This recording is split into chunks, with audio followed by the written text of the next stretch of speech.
서기 1010년 11월 한반도의 북방은 유난히도 일찍 찾아온 혹한에 몸부림치고 있었습니다.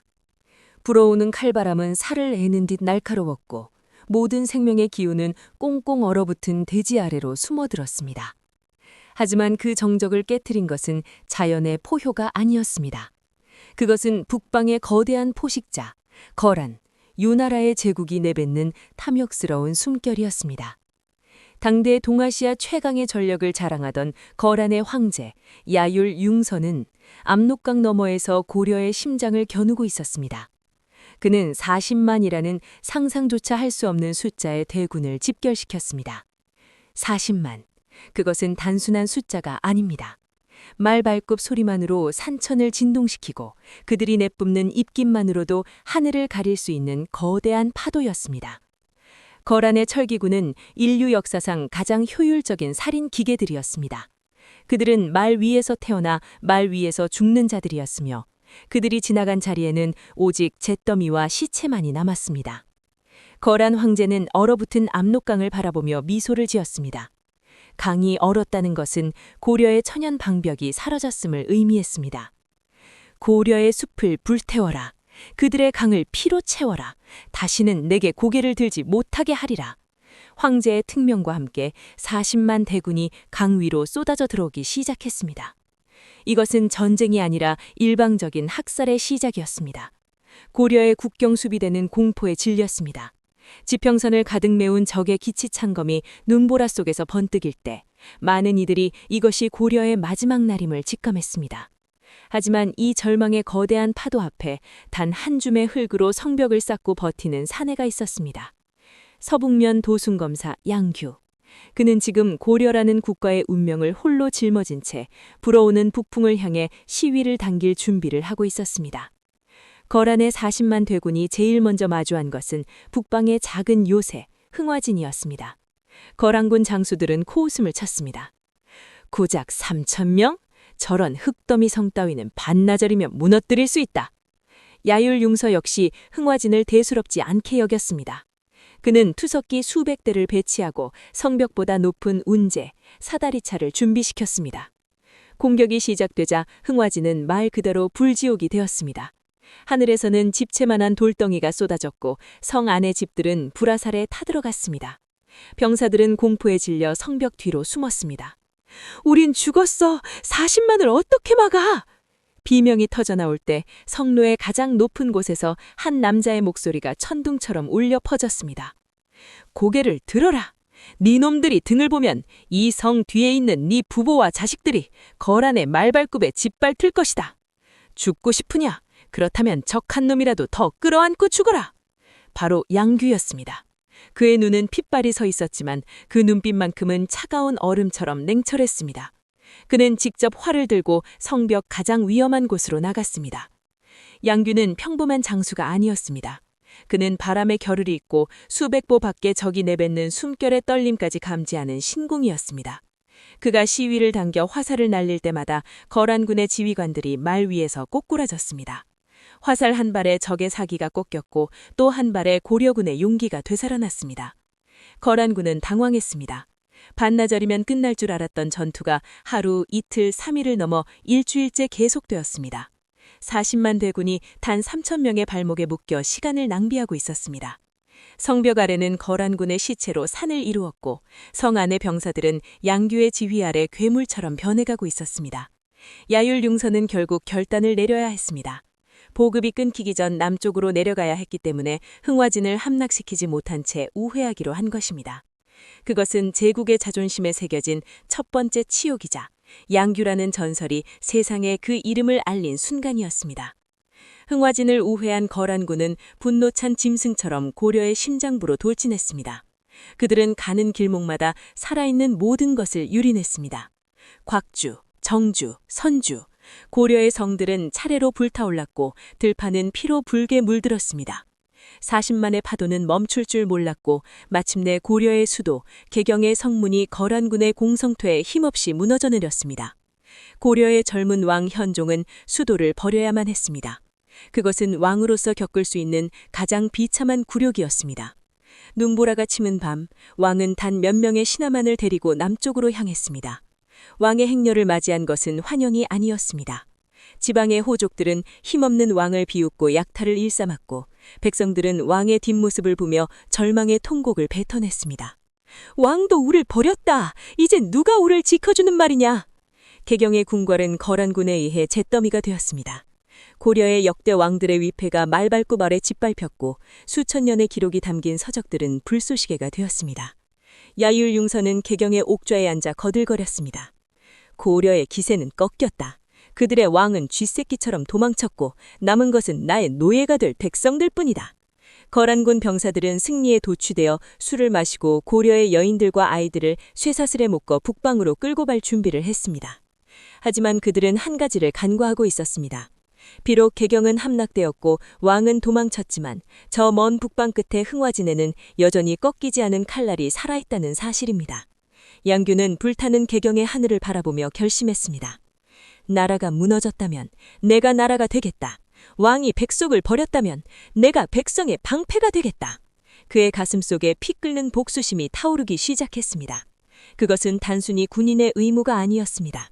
그것은 고려라는 위대한 정신을 지키기 위한 한 인간의 처절한 맹세였습니다. 개경 함락과 왕의 몽진이라는 비보가 흥화진에 닿았을 때 양규의 심장은 타들어갔습니다. 성 밖에는 여전히 거란의 대군이 포위망을 치고 있었고 성 안의 군량은 바닥을 보이고 있었죠. 보통의 장수라면 성을 지켜낸 것만으로 공을 내세웠겠지만 양규의 눈은 거란군의 말에 묶여 짐승처럼 끌려가는 수만 명의 고려 백성들을 향하고 있었습니다. 왕이 백성을 지키지 못한다면 이 군복은 무엇을 위해 입고 있단 말이냐? 양규는 피 끓는 결단을 내렸습니다. 그는 성 안의 정예병 중 가장 용맹하고 죽음을 두려워하지 않는 700명을 소집했습니다. 그것은 군대가 아니라 산자들이 올리는 제사와도 같았습니다. 양규는 700명의 전사들 앞에서 자신의 이름을 적은 나무패를 꺾어 불태웠습니다. 오늘 이 성을 나가는 순간부터 우리는 고려의 군적에서 사라진다. 우리는 유령이며 복수 그 자체다. 살아서 돌아오지 마라. 다만 너희의 칼끝에 우리 백성의 목숨이 달려있음을 기억하라. 700명의 결사대는 말의 입에 자갈을 물려 소리를 죽인 채 어둠 속으로 스며들었습니다. 40만 거인에게 칼을 들이대는 역사상 가장 무모하고도 장엄한 자살특공대의 출격이었습니다. 양규의 첫 번째 목표는 거란의 핵심 보급기지이자 점령지였던 곽주성이었습니다. 수천 명의 적병이 주둔한 이곳에서 거란군은 승리에 취해 있었습니다. 왕은 도망갔고 후방의 모든 성이 자신들의 소나귀에 있다고 믿었기에 그들은 성문조차 걸어 잠그지 않은 채 술판을 벌이고 있었습니다. 동트기지 않은 가장 어두운 새벽, 곽주성 성벽 위로 검은 그림자들이 솟아올랐습니다. 양규와 700 결사되었습니다. 양규가 첫 번째 초병의 숨통을 끊자마자 고요했던 곽주성은 비명의 도가니로 변했습니다. 적습이다! 고려군이다! 거란 병사들이 칼을 집어들기도 전에 양규의 칼날이 그들의 목을 뱄습니다. 양규는 직접 적 사령관의 처소로 돌격해 도망치려던 적장의 목을 단숨에 가로질렀습니다. 하룻밤 사이에 수천 명의 적병이 몰살당했고 곽주성엔 다시 고려의 깃발이 올랐습니다. 감옥에 갇혀 있던 수천 명의 여인과 백성들이 풀려나 오열했습니다. 하지만 양규는 쉴 틈이 없었습니다. 그는 창고를 불태우고 고출한 백성들을 남쪽으로 피신시킨 뒤 다시 적의 뒤를 쫓았습니다. 곽주성 탈환은 거란 40만 대군에게 내려진 사형 선고와도 같은 일이었습니다. 곽주성을 잃은 야율융서는 경악했습니다. 퇴각을 준비하던 거란군에게 양규는 이제 보이지 않는 재앙이었습니다. 양규의 결사대는 좁은 협곡과 우거진 숲에 매복해 거란의 퇴로를 하나씩 끊어나갔습니다. 무로대, 이수, 성령, 양규의 발자국이 닿는 곳마다 거란의 시체가 산을 이루었습니다. 양규의 활은 이제 신의 경지에 달해 있었습니다. 수백 미터 밖에서 말을 타고 달리는 적장의 미간을 꿰뚫었고 지휘관을 잃은 거란군은 혼란에 빠져 자기들끼리 뒷밟히며 무너졌습니다. 전투가 거듭될수록 700명의 결사대는 줄어들었지만 그들이 멈출 수 없었던 이유는 구출되는 백성들의 눈물 때문이었습니다. 거란군에게 끌려가던 여인들의 포박을 끊을 때마다 그들은 양규의 발치에 엎드려 통곡하며 감사를 표했습니다. 양규는 그들을 바라보며 다짐했습니다. 단 한 명이라도 더 살려보내야 한다. 그는 7번의 사투를 치르며 무려 3만 명의 백성을 적의 아가리에서 빼앗아 왔습니다. 3만 명의 목숨, 그것은 고려가 다시 시작할 수 있는 씨앗이었습니다. 양규는 자신의 생명을 깎아 그 씨앗들을 남쪽으로 실어날랐습니다. 제국을 사냥하는 유령장수 양규의 전설은 그렇게 피와 헌신으로 쓰여내려가고 있었습니다. 1011년 1월의 애전평야는 살아있는 자들의 땅이 아니었습니다. 하늘은 낯빛 구름으로 뒤덮여 빛 한 점 허락하지 않았고 대지는 얼어붙어 병사들의 발자국 소리조차 금속성 비명이 되어 울려 퍼졌습니다. 양규와 그의 700결사대는 이제 수십 명으로 줄어들어 있었습니다. 곽주성에서 시작된 사투가 한 달을 넘기며 병사들의 옷은 피와 땀이 얼어붙어 가복보다 딱딱해졌고 화살통은 바닥을 드러내고 있었습니다. 하지만 그들이 멈추지 못한 이유는 단 하나였습니다. 바로 그들 뒤에서 남쪽으로 필사적으로 도망치고 있는 3만 명의 백성이었죠. 우리가 여기서 멈추면 저들은 다시 노예가 된다. 양규는 자신의 찢어진 손에 활주를 다시 감았습니다. 그때였습니다. 지평선 너머에서 거대한 검은 파도가 밀려오기 시작했습니다. 퇴각하던 거란의 황제 야율 융서가 자신의 본대 전체를 돌려 양규를 포위한 것입니다. 수만 명의 기병이 단 수십 명의 고려 전사를 에워쌌습니다. 거란 황제는 분노와 경외감이 뒤섞인 눈으로 양규를 바라보았습니다. 내 40만 대군을 농락한 자가 고작 저 사내였단 말이냐.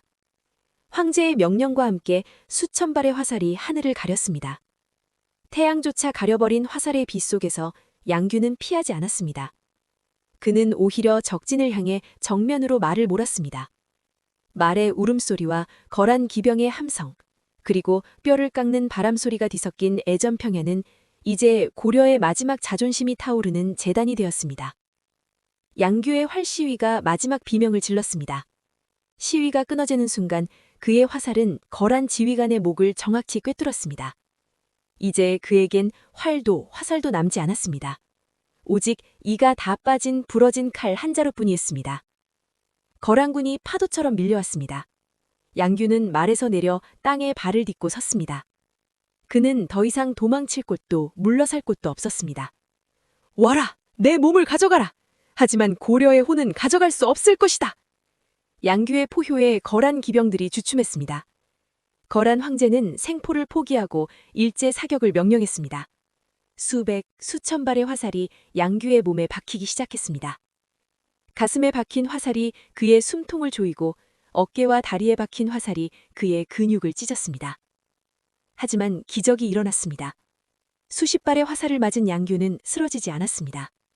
그는 마치 화살로 만든 옷을 입은 거대한 고슴도치처럼 보였습니다. 피가 폭포처럼 쏟아져 발밑에 하얀 눈을 검붉게 물들였지만 그는 여전히 칼을 쥐고 적을 향해 눈을 부릅뜨고 있었습니다.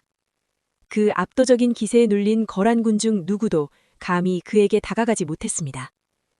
양규는 그렇게 선 채로 자신을 죽이러 온 제국의 군대를 매서운 눈빛으로 쏘아보며 마지막 숨을 내뱉었습니다. 그의 마지막 시선은 그가 구출한 백성들이 떠난 남쪽 하늘을 향해 있었습니다. 양규 장군과 그의 결사대가 전멸했다는 소식은 곧 고려 전역에 퍼졌습니다. 하지만 그것은 패배의 소식이 아니었습니다. 그것은 고려의 모든 백성과 병사들의 가슴속에 불을 지피는 신호탄이었습니다. 양규가 우리를 위해 죽었다. 우리가 어찌 주저앉아 있겠는가? 왕을 욕하던 호족들이 칼을 들었고 도망쳤던 병사들이 다시 대열을 정비했습니다. 양규가 번 한 달의 시간. 그 시간은 고려가 멸망의 구렁텅이에서 다시 일어설 수 있는 기적의 시간이었습니다. 거란군은 양규라는 단 한 명의 장수에게 기가 꺾여 서둘러 철군해야 했고 훗날 강감찬 장군이 귀주대첩에서 거란군을 몰살할 수 있었던 것은 바로 양규가 심어놓은 승리의 씨앗 덕분이었습니다. 역사는 승리한 자들을 기록하지만 때로는 패배함으로써 더 위대한 승리를 만든 자들이 있습니다.